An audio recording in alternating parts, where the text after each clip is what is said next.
Friends, welcome to my academy. आज मैं आप लोगों के साथ सीटेट 2019 के ऑफलाइन एग्जाम के पेपर को डिस्कस करेंगे। तो हमारा पहला क्वेश्चन है, भाषा के अर्जन एवं विकास के लिए सर्वाधिक संवेदनशील अवधि कौन सी है? जन्म पूर्वावधि, प्रारंभिक बाल्यावस्था, मध्य बाल्यावस्था, किशोरावस्था। तो जो भाषा विकास के लिए सर्वाधिक संवेदनशील अवधि होती है वो होती है प्रारंभिक बाल्यावस्था, जिसकी अवधि कितनी होती है? 2 से लेकर 6 वर्ष तक। नेक्स्ट है, निम्नलिखित में से कौन सी लॉरेंस कोहलबर्ग के द्वारा प्रस्तावित नैतिक विकास की एक अवस्था है? प्रसुप्ति अवस्था, सामाजिक अनुबंधन, अभिविन्यास, मूर्त संक्रियात्मक अवस्था, उद्योग बनाम अधीनता अवस्था।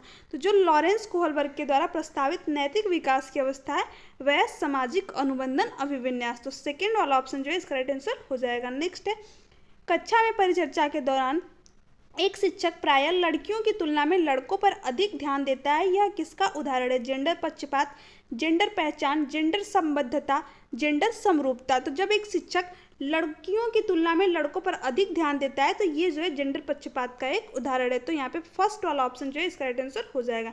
नेक्स्ट है, बच्चों में जेंडर रूढ़िबद्धता एवं जेंडर भूमिका अनुरूपता को कम करने के लिए निम्नलिखित में से कौन सी पद्धति प्रभावशाली है? जेंडर पक्षपात के बारे में परिचर्चा, जेंडर विशिष्ट भूमिकाओं को महत्व देना, जेंडर पृथक खेल समूह बनाना, जेंडर पृथक बैठने की व्यवस्था करना।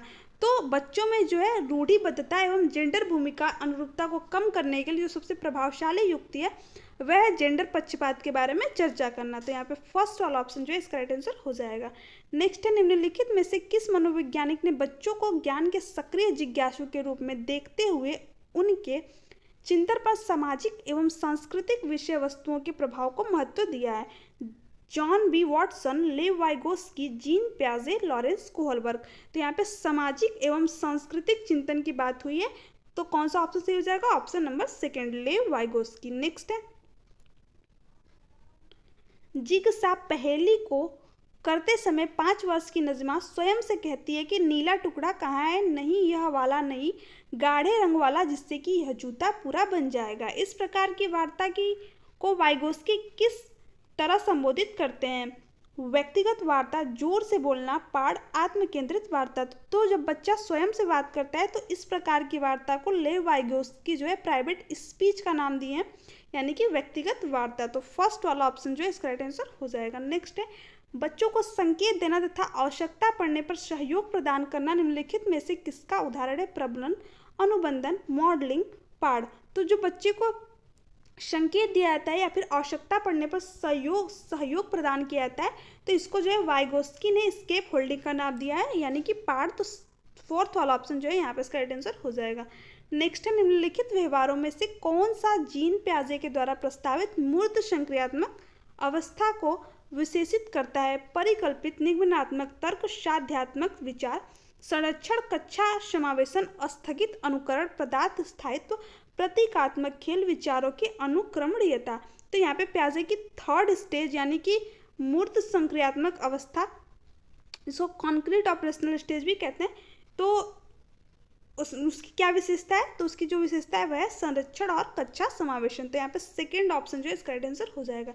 नेक्स्ट है, बच्चों के संज्ञानात्मक विकास के संदर्भ में निम्नलिखित में से कौन सी प्याजे की संरचना है? स्कीमा, अवलोकन, अधिगम, अनुबंधन, प्रबलन। तो जो प्याजे हैं वो किन संरचनाओं की बात करते हैं? स्कीमा। ठीक है, तो यहाँ पे फर्स्ट वाला जो है ऑप्शन इसका राइट आंसर हो जाएगा। नेक्स्ट है, आकलन का प्राथमिक उद्देश्य क्या होना चाहिए? विद्यार्थियों के लिए श्रेणी निश्चित करना, संबंधित अवधारणाओं के बारे में बच्चों की स्पष्टता तथा भ्रांतियों को समझना, विद्यार्थियों के प्राप्तांकों के आधार पर उनको नामांकित करना, रिपोर्ट कार्ड में उत्तीर्ण या अनुत्तीर्ण अंकित करना। तो जो आकलन है उसका जो प्राथमिक उद्देश्य है वह यह होना चाहिए कि संबंधित अवधारणाओं के बारे में बच्चों की स्पष्टता तथा भ्रांतियों को समझना। तो यहाँ पे सेकेंड वाला ऑप्शन जो है इसका राइट आंसर हो जाएगा। नेक्स्ट है, निम्नलिखित कथनों में से कौन सा बुद्धि के बारे में सही है? बुद्धि एक निश्चित योग्यता है जो जन्म के समय ही निर्धारित होती है। बुद्धि को मानकीकृत परीक्षणों के प्रयोग से सटीक रूप से मापा एवं निर्धारित किया जा सकता है। बुद्धि एक एकात्मक कारक तथा एक एकाकी विषयक है। बुद्धि बहुआयामी है तथा जटिल योग्यताओं का एक समूह है। तो जो बुद्धि के बारे में विशेषता है वह क्या है कि बुद्धि बहुआयामी है तथा जटिल योग्यताओं का एक समूह, यानी कि फोर्थ वाला ऑप्शन जो है यहाँ पे इसका राइट आंसर हो जाएगा। नेक्स्ट है, रूही हमेशा समस्याओं के एकाधिक समाधान के बारे में सोचती है, इनमें से काफी समाधान मौलिक होते हैं। रूही इन गुणों का प्रदर्शन कर रही है: सृजनात्मक विचारक, अभिसारिक विचारक, अनम्य विचारक, आत्म केंद्रित विचारक। तो जो रूही है वो क्या कर रही है, एकाधिक समस्याओं यानी एक से अधिक समाधानों के बारे में वो सोच रही है। तो वो किस प्रकार की थिंकिंग कर रही है, वो डाइवर्जेंट थिंकिंग कर रही है, जिसमें क्या होता है कि दिशाओं में सोचना, ठीक है। साथ ही साथ वो समाधान क्या है, मौलिक है काफी। तो इसमें से कौन सा इसका राइट आंसर हो जाएगा, रूही यानी कि किन गुणों को प्रदर्शित कर रही है, तो डाइवर्जेंट थिंकिंग को प्रदर्शित कर रही है, यानी कि सृजनात्मक विचारक को, ठीक है। नेक्स्ट है, शिक्षण अधिगम प्रक्रिया में वंचित समूह से संबंधित विद्यार्थियों के द्वारा सहभागिता कम होने की स्थिति में एक शिक्षक को क्या करना चाहिए, बच्चों को विद्यालय छोड़ने के लिए कहना चाहिए, इस स्थिति को जैसी है स्वीकार कर लेना चाहिए, इन विद्यार्थियों से अपनी उपेक्षा को कम करना चाहिए, अपनी शिक्षण पद्धति पर विचार करना चाहिए तथा बच्चों की सहभागिता में सुधार करने के लिए नए तरीके ढूंढने चाहिए। ठीक है, तो यहाँ पर दिया है शिक्षा अधिगम प्रक्रिया में वंचित समूह से संबंधित विद्यार्थियों के लिए सहभागिता कम होने की स्थिति में एक शिक्षक को क्या करना चाहिए। तो जो टीचर होता है ना, वो एज ए फैसिलिटेटर काम करता है, ठीक है। तो उसको क्या करना चाहिए, ऐसे में अपनी शिक्षण पद्धति पर विचार करना चाहिए तथा बच्चे की सहभागिता में सुधार करने के लिए नए तरीके को ढूंढना चाहिए, ठीक है।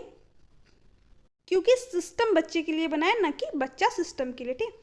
नेक्स्ट क्वेश्चन है, एक समावेशी कक्षा में एक शिक्षक को विशिष्ट शैक्षिक योजनाओं को तैयारी नहीं करना चाहिए, कभी कभी तैयार करना चाहिए, सक्रिय रूप से तैयार करना चाहिए, तैयार करने के लिए हतोत्साहित होना चाहिए, ठीक है। तो जो एक समावेशी कक्षा में एक शिक्षक को विशिष्ट शैक्षिक योजना को क्या करना चाहिए, सक्रिय रूप से तैयार करना चाहिए। तो यहाँ पे थर्ड वाला ऑप्शन जो है इसका राइट आंसर हो जाएगा। नेक्स्ट है, पठन वैफल्य।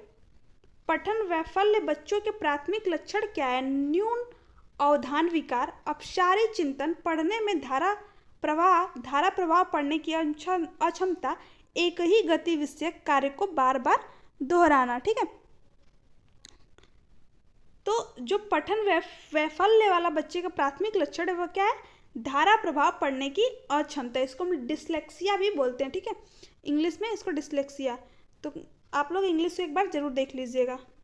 नेक्स्ट है, शिक्षा का अधिकार अधिनियम 2009 उल्लेख की गई समावेशी शिक्षा की अवधारणा निम्नलिखित में से किस पर आधारित है, व्यवहारवादी सिद्धांत, अशक्त बच्चे के प्रति एक सहानुभूतिक अभिवृत्ति, अधिकार आधारित मान्यतावादी परिप्रेक्ष्य, मुख्यतः व्यावसायिक शिक्षा उपलब्ध करा करके अशक्त बच्चों को मुख्य धारा में शामिल करना, ठीक है।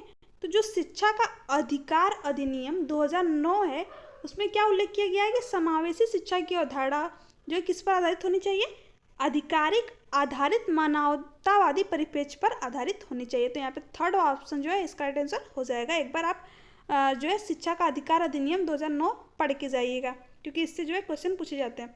नेक्स्ट है, संरचनावादी ढांचे में अधिगम प्राथमिक रूप से यंत्रवत याद करने पर आधारित है, प्रबलन पर केंद्रित है, अनुबंधन द्वारा अर्जित है, अवबोधन की प्रक्रिया पर केंद्रित है, ठीक है। तो जो संरचनावादी ढांचे में अधिगम प्राथमिक रूप से किस पर केंद्रित है, अवबोधन की प्रक्रिया पर। तो यहाँ पे जो है फोर्थ वाला ऑप्शन जो है इसका राइट आंसर हो जाएगा। नेक्स्ट है, अनेक घटनाओं के बारे में बच्चों के द्वारा बनाए गए सहजानुभूत सिद्धांत के संदर्भ में एक शिक्षिका को क्या करना चाहिए, बच्चों के इन सिद्धांतों को अनदेखा करना चाहिए, बच्चों को दंडित करना चाहिए, बार बार याद करने के द्वारा एक सही सिद्धांत में बदल देना चाहिए, प्रतिकूल प्रमाण एवं उदाहरणों को प्रस्तुत करके बच्चों के इन सिद्धांतों को चुनौती देना चाहिए, ठीक है। तो देखिए, अगर आपको इसमें से ऑप्शन नहीं भी पता है ना, तो इसमें जो है 3 ऑप्शन तो पहले ही निगेटिव दे रखे हैं, तो बस एक ही ऑप्शन बचता है जो कि सही है, क्योंकि अनदेखा, बच्चे के सिद्धांत को कभी भी अनदेखा तो करना ही नहीं है। दूसरी चीज़, बच्चों को कभी भी दंडित नहीं करना है। अतिशय बार बार याद करने पे जो है रोट लर्निंग को कभी भी बढ़ावा नहीं देना है। हमको क्या करना है, रचनावादी शिक्षा पर जोर देना है।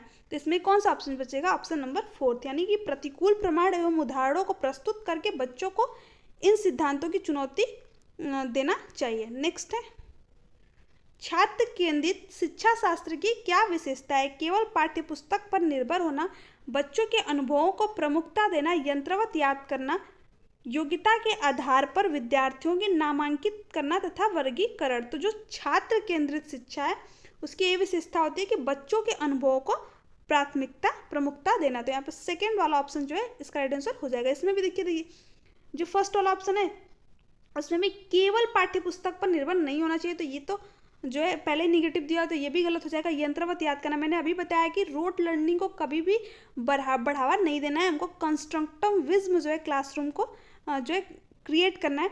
तो यहाँ पे थर्ड वाला भी गलत हो जाएगा। और फोर्थ क्या दिया हुआ था कि योग्यता के आधार पर विद्यार्थियों को नामांकित या फिर वर्गीकरण करना। नामांकित अपने आप में एक जो है निगेटिव वर्ड है, नामांकित कभी भी नहीं करना चाहिए बच्चे को। तो ये ऑप्शन भी इस तरीके से भी ऑप्शन एलिमिनेट करके आप निकाल सकते हो। नेक्स्ट है, संवेग एवं संज्ञान एक दूसरे से डैश हैं, पूर्णतः अलग, स्वतंत्र, सन्निहित, संबंधित नहीं। तो जो संवेग और संज्ञान होते हैं ये एक दूसरे से क्या होते हैं? एक दूसरे से सन्निहित यानी कि संबंधित होते हैं, ठीक है, इंटर रिलेटेड होते हैं एक दूसरे से।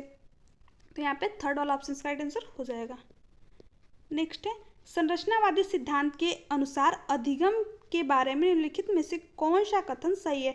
अधिगम पुनरुत्पादन एवं स्मरण की प्रक्रिया है, अधिगम यंत्रवत याद करने की प्रक्रिया है, अधिगम आवृत्ति संबंध के द्वारा व्यवहारों का अनुबंधन है, अधिगम सक्रिय विनियोजन के द्वारा ज्ञान की संरचना की प्रक्रिया है। देखिए अगर इसमें भी आपको ऑप्शन नहीं पता है तो ऑप्शन एलिमिनेशन के थ्रू आप जो चीज़ों को निकाल सकते हो। देखिए स्मरण, तो स्मरण पहले ही निगेटिव हो गया तो इसको भी गलत काट दीजिए। नेक्स्ट है यंत्रवत याद करना, तो मैंने पहले ही बताया कि यंत्रवत याद करना जो है कभी भी जो है राइट ऑप्शन नहीं हो सकता, तो ये भी गलत है। थर्ड दिया हुआ है कि अधिगम अभिवृद्धि संबंध के बारे में व्यवहारों का अनुबंधन, तो ये भी जो है गलत है। नेक्स्ट है अधिगम सक्रिय विनियोजन के द्वारा ज्ञान की संरचना की प्रक्रिया करना, ठीक है, संरचना ये अपने आप में एक पॉजिटिव वर्ड है, साथ ही साथ ये ऑप्शन सबसे बेस्ट भी है। तो फोर्थ वाला ऑप्शन जो है इसका राइट आंसर हो जाएगा। नेक्स्ट है विद्यार्थियों को स्पष्ट उदाहरण एवं गैर उदाहरण देने के परिणाम है, अवधारणात्मक परिवर्तनों को प्रोत्साहित करने के लिए यह एक प्रभावशाली तरीका है, यह विद्यार्थियों के दिमाग में भ्रांतियां उत्पन्न करता है, यह अवधारणाओं की समझ के अभाव पैदा करता है, यह अवधारणात्मक समझ के बजाय कार्यविधि प्रतिक्रियात्मक ज्ञान पर ध्यान केंद्रित करता है, ठीक है। तो क्वेश्चन में देखिए क्या दिया हुआ है कि विद्यार्थियों को स्पष्ट उदाहरण एवं गैर उदाहरण देने का क्या परिणाम है। तो जब विद्यार्थियों को उदाहरण एवं गैर उदाहरण दिया जाता है तो उससे क्या होता है कि अवधारणात्मक परिवर्तन को प्रोत्साहित करने के लिए एक प्रभावशाली तरीका, यानी उनके जो कॉन्सेप्ट हैं उनमें जो है परिवर्तन आता है, साथ ही साथ वो क्या है वो ज़्यादा से ज़्यादा चीज़ों को सीखते हैं। तो यहाँ पे फर्स्ट वाला ऑप्शन जो है इसका राइट आंसर हो जाएगा। नेक्स्ट है बच्चों को अधिगम गतिविधियों में भागीदारी करने के लिए लगातार पुरस्कार व दंड का प्रयोग करने से क्या प्रभाव पड़ेगा। बाहरी अभिप्रेरणा कम होती है, आंतरिक अभिप्रेरणा बढ़ती है, यह बच्चों को प्रदर्शन आधारित लक्ष्यों के बजाय निपुणता पर ध्यान देने के लिए प्रोत्साहित करेगा। अधिगम में बच्चे की स्वाभाविक अभिरुचि तथा जिज्ञासा कम हो जाएगी। तो जब आप बच्चों को लगातार जो है पुरस्कार व दंड का प्रयोग करते हो ना, तो ऐसे में क्या होता है कि जो बच्चे की स्वाभाविक अभिरुचि या फिर जिज्ञासा होती है धीरे धीरे कम होने लगती है, ठीक है। वो बस पुरस्कार एवं दंड के लिए चीज़ों को करता है, हालांकि दंड के लिए नहीं, मतलब जैसे कि उसको एक तरीके से इसकी आदत हो जाती है, ठीक है। तो यहाँ पे कौन सा इसका राइट आंसर हो जाएगा? ऑप्शन नंबर 4 कि अधिगम में बच्चों की स्वाभाविक अभिवृत्ति और जिज्ञासा कम हो जाती है। तो यहाँ पे यही वाला इसका राइट आंसर हो जाएगा। नेक्स्ट है निम्नलिखित में से कौन सी प्रथाएं सार्थक अधिगम को बढ़ावा देती हैं। शारीरिक दंड, सहयोगात्मक अधिगम, पर्यावरण, सतत एवं समग्र मूल्यांकन, निरंतर तुलनात्मक मूल्यांकन। तो जो सार्थक अधिगम को बढ़ावा देती है वह है सहयोगात्मक अधिगम, पर्यावरण। तो यहाँ पे सेकेंड वाला ऑप्शन इसका राइट आंसर हो जाएगा। सॉरी मैंने यहाँ पे देखा नहीं है, ठीक है, इसमें बताना कौन कौन सा है। फर्स्ट सेकेंड और जो है थर्ड, फर्स्ट सेकेंड थर्ड और सेकेंड थर्ड और फोर्थ। तो देखिए यहाँ पे कौन कौन सा ऑप्शन सही है। कौन सी प्रथा है सार्थक अधिगम को, ठीक है। तो फर्स्ट वाला शारीरिक दंड तो कभी भी, दंड तो बच्चों को कभी भी देना ही नहीं है, तो फर्स्ट वाला तो अपने आप ही गलत हो गया।